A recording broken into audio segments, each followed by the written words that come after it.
It was just ridiculous. It's not often that you're watching the WNBA or that I'm watching it and I'm like, wow, I've just never seen this before. Imagine a WNBA controversy so intense that Caitlin Clark, Sophie Cunningham, and Lexi Hull are suddenly at the center of a massive fan backlash. A viral claim alleges that hundreds of thousands of fans are calling for a 2026 boycott, putting enormous pressure on the league. The story reportedly began with messages suggesting players were being warned about participating in outside activities. Caitlin, Sophie, and Lexi were allegedly among those affected, turning a private disagreement into a much bigger controversy. Fans quickly took to social media, demanding answers and questioning whether players were being treated fairly. What started as an alleged dispute soon became a heated debate about player freedom, league leadership, and trust. And that was only the beginning of a story that would get even more dramatic.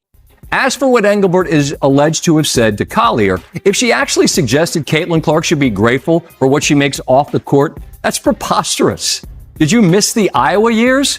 Clark is the Tiger Woods tide that lifts all boats. And we know this show is proof. The highest rating we have ever had followed one of her games at Iowa.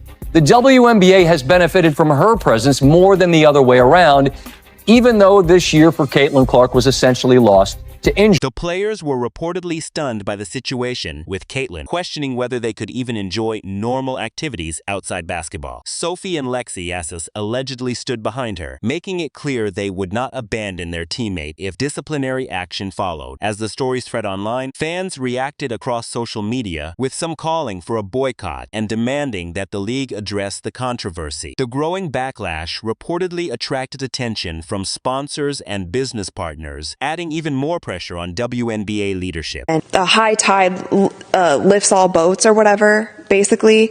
Like, if you buy into this, everybody is going to eat. Yet you had people fighting tooth and nail the entire season, not wanting it to be this way because other people weren't getting flowers, or she was getting too much attention, or she gets a special whistle, or I'm gonna check her off the ball here just because. And then her teammate cheers for her for throwing her on the ground. It didn't get better. And it's disappointing to me because it's not every player in the WNBA.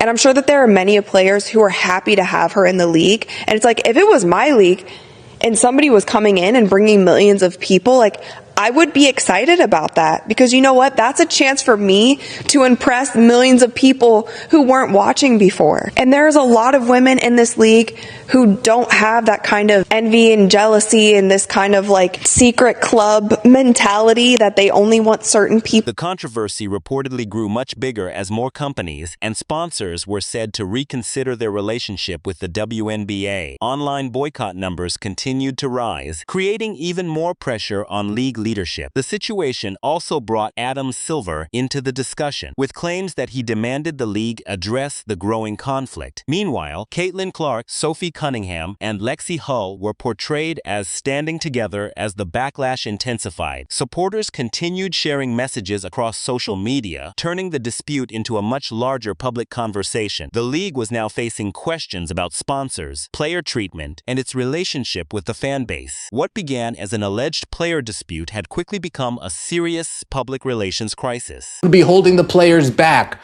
from saying, yes, we agreed to an extension. Let's try to iron out this deal so there is no lockout. Right? They'll still be able to negotiate if there's a lockout. However, players won't be able to head to the facility. They won't be able to get treatment. They won't be able to train with the team, with the staff. So there is some things to lose if there is a lockout. Sources: WNBA offers players extension on CBA deadline. The WNBA has offered players a 30-day extension to continue negotiations for a new collective bargaining agreement, sources told ESPN on Tuesday. An extension before the current CBA expires Friday would allow both sides more time to negotiate a new deal. That question, which raises some sensitivities of rivalries between players. In the case of Angel Reese, who's just had to shut it down because of a wrist injury, Caitlin Clark, who's continuing to play. Rivalry that goes back to their college days, presumably, where I guess some trash talking entered in. But now it seems on some social media channels to have taken a darker turn, a more menacing turn, where race has been introduced into the conversation, where sexuality is sometimes introduced into the conversation. How do you try and stay ahead of that, try and tamp it down, or act as a league when two of your most visible players are involved, not personally, it would seem, but their fan bases are. The biggest issue was no longer just the players. It was trust between the league and its supporters. Critics argued that the controversy showed how quickly a disagreement could grow when fans believe their favorite players are being treated unfairly. The alleged boycott became a symbol of that frustration, with supporters calling for accountability from WNBA leadership. Caitlin, Sophie, and Lexi remained central figures in the online discussion as fans continued showing their support. The controversy also raised broader questions about player freedom and how much control a league should have outside the court. For many supporters, the real concern was whether the WNBA could rebuild the trust it was losing. And as the debate continued, it became clear that the story was far from over.